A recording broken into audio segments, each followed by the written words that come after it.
driver of the number 18 M&M's Chocolate Bar Toyota. We will open it up to questions for Kyle. Please raise your hand. We'll start here with Matt Weaver. Matt Weaver, Auto Week. For the conversation on the final restart with letting Denny come in, what was the consideration there, and were you opposed to that plan? It's first and foremost to try to make sure that we at least get a JGR car to victory lane, and they didn't want to do it the previous restart, but then since he got the lead, he wanted to do it again. So, it is what it is. Just at least we got a JGR car in victory lane. That's the big picture. That's what matters, and we move on. We're also joined by our fourth place finisher, Joey Logano, driver of the number 22 Shell Pennzoil Ford. We'll continue with questions. Just raise your hand. We'll get a wireless microphone to you. Go right here. This is for either or both of you. Doug Turnbull from WSB and PRN. Just for clarification, we've seen so much different kinds of racing this weekend. What were some of the characteristics that made the action on the track today different than what we saw with the Cup cars earlier in the weekend? Go for it. I don't know. Maybe the race is bigger, the pack's bigger. It seemed like you can get more cars to go down there. That's probably what it was most. Instead of a 20-car field, you got 40 cars and 30 of them really racing. So it seemed like there was times that you had enough cars down there that the bottom was stronger for a while. And I thought that was fun, kind of working the lanes back and forth, and tires would start wearing out and cars were wiggling around the racetrack, and then the top would start to prevail again. And it was a lot different race than what we were all expecting. I was expecting us to be up against the wall, and I quickly found out pretty early in the race that this is going to go a little bit different than we thought it was going to. We're going to stay back there in the back. Yeah, Mike Bianchi. How was the racing today? Did you guys like it? And is there anything that could be done to avoid all the wrecks in the last 10 laps? I thought the racing today was pretty good. Like Joey said, I think having a full field of cars obviously just allowed the bottom to materialize and have enough strength down there to be able to keep some momentum rolling, and not everybody just being able to be so strong around the top. So, there was some good racing today. I thought the two wide, sometimes the three wide action, sometimes the mixing it up, guys would get loose and get shuffled out, was pretty intense there in a few times. And I wouldn't say that much needs to be done. Maybe we just don't need to have races with 20 cars on the track. We need 40. Go to Matt, Jeff, and Dinah. John Haverland, New Mexico Motorsports Report, to your left, Kyle. What does this win mean for the organization, having JD passed away a few weeks ago? It's obviously very, very good, and a boost in confidence and everything else for everybody, included with Joe and all the things that Joe and the family had gone through over the last few weeks, and losing JD.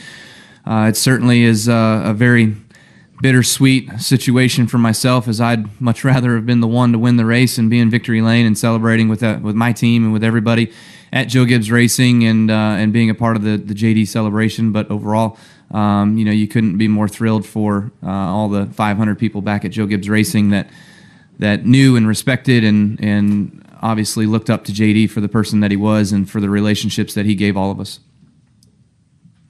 We'll go to Jeff, Dinah, and then Al. Jeff Gluck from jeffgluck.com. For both of you, I guess, I've only gotten the chance to see the replay once, so I haven't exactly processed what happened. But Joey, it looks like you were upset with McDowell because coming into 3 and 4, he goes with Kyle, and you're feeling like if McDowell sticks with you there, you have a chance to get a run on Denny. Is that correct? And then Kyle, what did you need, like run wise or somebody help wise, to catch Denny there? Yeah, I was just, when Kyle got a great run down the backstretch, there was no blocking that move, and we were going to crash if I was going to try to block that one. So I had to let that one go, and I thought, with the blue oval behind him, that the Ford would come with me. It's kind of the choices that you have to make, and you have a split-second decision on all that, and typically you kind of expect manufacturers to work together, like the Toyotas do or the Chevys do, and I just was expecting that as well in that moment, coming to a checker flag, and was very surprised by his decision. And for me, I was trying to back Joey up at the entrance to pit road and through the trial, and try to build that energy between Joey and who was behind him. I can't remember who it was at the time. I think it was a 47, and coming out of the trial, Joey just pulled left and got to my inside and made it too wide instead of giving me the shove. So it was his race to go win as well too. Just didn't happen. We're also joined by our third place finisher, Eric Jones, driver of the number 20 Sport Clips Toyota. We'll go to Dinah, Al, and then Jerry. Dinah Pulver with the Daytona Beach News Journal. He was going to pass everybody. Dinah Pulver with the News Journal. There was a lot of talk after Thursday about the Fords, but tonight the Toyotas came out on top. What does that say about the Toyotas? Were they outperforming or outlasting? Who's that for? Who's that for? Which one of us? For you, I'm sorry. For me? Yes. I'll take this one. Yeah, good. You can do the politicking. I thought the Fords were really, really strong still, especially when they got themselves in a group, and they had 8 of them single file, whatever.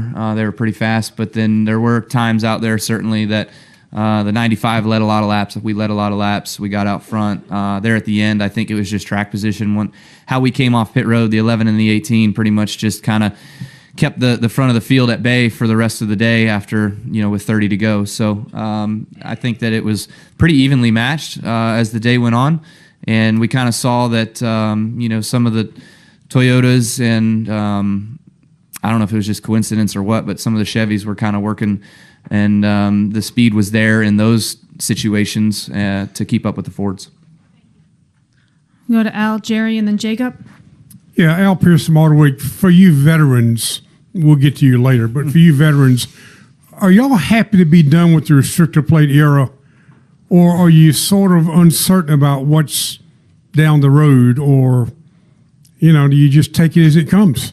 I think you just take it as it comes. The racing's gonna change. It's gonna be different when we get to Atlanta than we've ever had before. We don't really know what expect the unexpected, I guess, just like we were for the Daytona 500. We just don't know how those races are going to play out, and each track's going to be different. And like I said on media day, you're going to have to give this some time to really understand if it's better or not, or what you like or dislike about it. Because as these teams evolve and start to figure out this setup, you're going to see the racing change again. So what you see in Vegas 1 to Vegas 2 is probably going to be a little bit different. So if we give it time and give it a chance, we'll see what happens.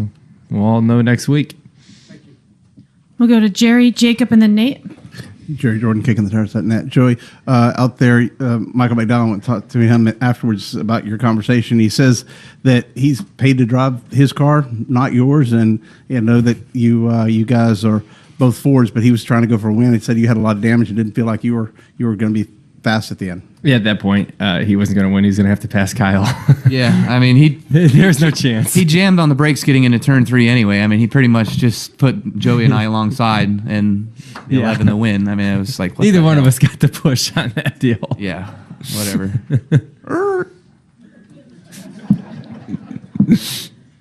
Hey, go to good Jacob. sound effects.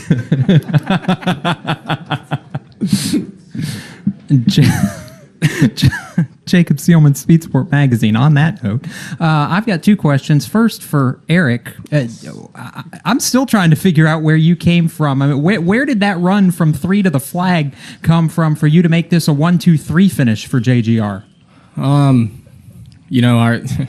The car was still pretty good after the damage. It looks really tore up, but it went down the straightaway really good. So the Sport Clips Camry was pretty quick all day. I think had we not had our issue and had to pit, we could have been right up there with Kyle and Denny for the remainder of the race, hopefully without damage. But we just got some big runs, holes opened up, and those guys were up there trying to fight for a position. And as they were doing that, I was just kind of able to go where they weren't and had a big run each way and get a few spots. So I knew I probably wasn't going to win, but you're just trying to maximize points at that point.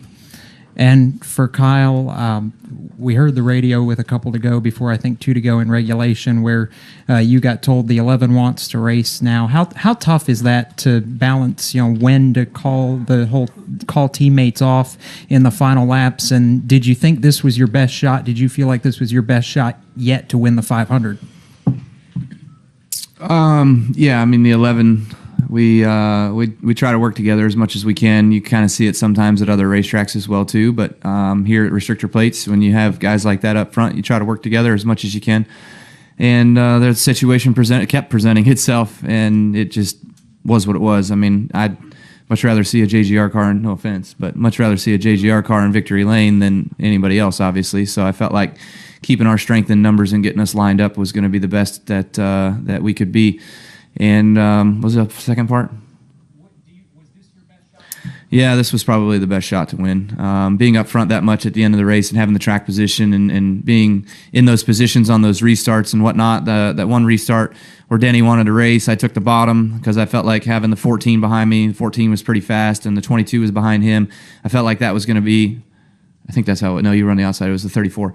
I felt like that was going to be a good lane for me to be in front of, and they came off a 2, and they all spread out, and then that's when the 14 got crashed, and then the 11 had the lead because he was ahead at the time, so that kind of cost us, and then he wanted to go back into teammate preservation mode again. So kind of funny how it swaps back and forth a little bit, but it is what it is. We'll go to Nate, Matt, and then upstairs to the press box. Nate Ryan, NBC Sports. This is for Kyle and Joey because you guys both have over 10 years of restrictor plate experience. Relatively tame race until the last 10 laps. Relatively tame in terms of number of crashes until the last 10 laps. There was one multi-car crash, I believe, until the last 10 laps. Last 10 laps, 3 crashes, 2 massive, 2 red flags. Was that just a case of the over-optimistic driving and aggression you see toward the end of a plate race? Pretty much. Yeah. I mean, brains come unglued. That's all it is. Everybody just, the brain connection from right up here to the gas pedal foot doesn't quite work the same anymore. So there's a lot of give and take, and a lot of guys that play the game and race the race throughout the beginning portion of the races, and then it comes down to the end. And somehow, some way, there's always that caution within 30 or 40 to go that sets everybody off pit road, and then it's chaos after that. So, it's just fact of the matter. I think I've been caught up in plenty of those. It was nice to be in front of all of that tonight. Yeah, you know it's coming. And especially this race, what's on the line. It's the Daytona 500. No one's really worried about points or getting themselves into the playoffs yet. Everyone's thinking, I want to win the biggest race of the year. And like Kyle said, the brain's come unglued, and instead of people kind of giving light shoves down the straightaway, it becomes full on attach all you can, and then cars or get Juan swirly. Montoya style. That's the third sound effect today. It's pretty good. Right? Like you're looking at your mirror and you're waiting, and they just run right through you. Bam! Yes. And then you get the squirrelies down the straightaway. Yeah. Go to Matt. Matt Weaver, Auto Week again. For Eric, the fuel pump issue you had, do you know what that was? No, I don't know. I was just driving down the front stretch and lost fuel pressure, and it was running, but just not very good. So it ran terrible all the way back to pit road. I got to pit road, pulled in the pit stall, and I said, no, it's running fine. So I took back off, and then I ran the rest of the race. I don't know. For EJ and for Kyle, the JD factor coming up here to Daytona, first race since, to be able to have this unified effort and bring it home 1, 2, 3, extra special. Yeah, I mean, for me it is. I think for everybody it is. It's obviously we all miss JD, and to come here and have such a good run. We had a good run, but we had really good cars all weekend. We had really good speed, and to come out 1, 2, 3, it's pretty neat. And not only that, we were up there in contention all day. So that was a great day for us overall. Pretty storybook, I would say. Yeah, I'm not a Gibbs driver, but for what JD has done for my career is the reason why I'm sitting here today. And as bad as I want to win it, it is pretty cool to think the first race after his passing to see those cars 1, 2, 3. It says he's up there watching, and maybe gave you guys a little extra boost there at the end. So congratulations to them. I do think that's cool. I can at least remove myself enough to look at that and say that's a really cool story for you guys to write about. We'll go upstairs to the press box and then to Holly. Bruce Martin with Auto Week and with Speed Sport. This is for Eric. Matt Weaver kind of beat me to that question, but the fact is, JD Gibbs aside, you knew him the shortest of anybody up on the dais. What did he mean to you? And also the historical perspective, being the first team to finish 1, 2, 3 in a Daytona 500. That's not true. Didn't Hendrick do it in '97? Yeah. Okay, being the second team to finish 1, 2, 3. All right.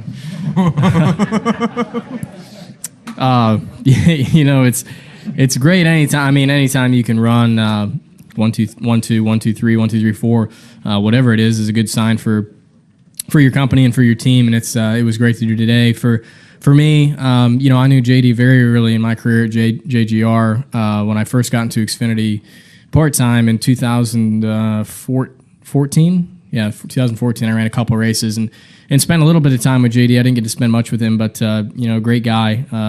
My father was a big fan of JD and what he was doing at Joe Gibbs Racing, and I think you're hard pressed to find anybody who would have a bad thing to say about JD. Go to Holly. Holly Kane, the NASCAR Wire Service. Eric, I just wanted to ask you to speak a little bit about racing here at Daytona on the restrictor plates. I mean, you're really proving to be somebody that does very well here with your win last time and now they're top 3. Yeah, I guess. I was a terrible restrictor plate racer for the last however many years I've been coming to them, since 2015 probably. So, I don't know. It's been, 3 good races in a row since Daytona, Talladega, and now Daytona again. It's been good. We've finished top 10, top 5 in a win. So, I don't know. It's just worked out. You got to have some luck along the way. And there it is.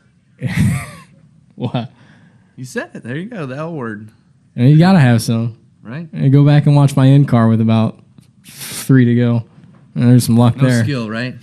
Yeah, there was some skill, but there was some luck.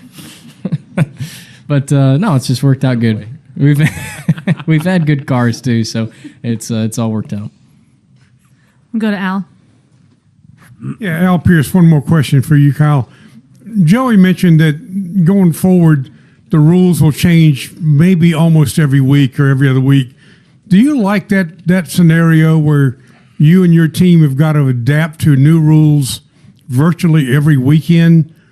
Or do you mind, like he does, just take it as it comes along? It's going to be new at every racetrack that we have to figure something out every week. Yeah, okay. Yeah, so the rule book isn't going to be changing every week. But yeah, with the rules change, this new package, we're all going to have to be adapting each and every week. So yeah, I agree with what Joey was talking about. And there's going to be particular racetracks that are going to take different necessities within the car and how you set it up and things like that to make you fast. California is going to be different than Atlanta. That's going to be different than Vegas, which is going to be different than Martinsville or Bristol or whatever, So obviously with the different packages too that we kind of have, you got a 550 horsepower package and a 750 horsepower package. There's going to be differences when you go to some of these places. So those things are all, going to mix the field up, I believe. It's going to depend on who kind of hits it running, I guess, next week, and who's going to be ahead of the game, and what all, with open garages, what all everybody's just going to copy as weeks go on. Do we have any final questions for this trio of drivers? Come over here to the far left. Looks like we have 2 over there. Tom Bowles, front stretch. Kyle, I just wanted to ask about Di Benedetto for a minute.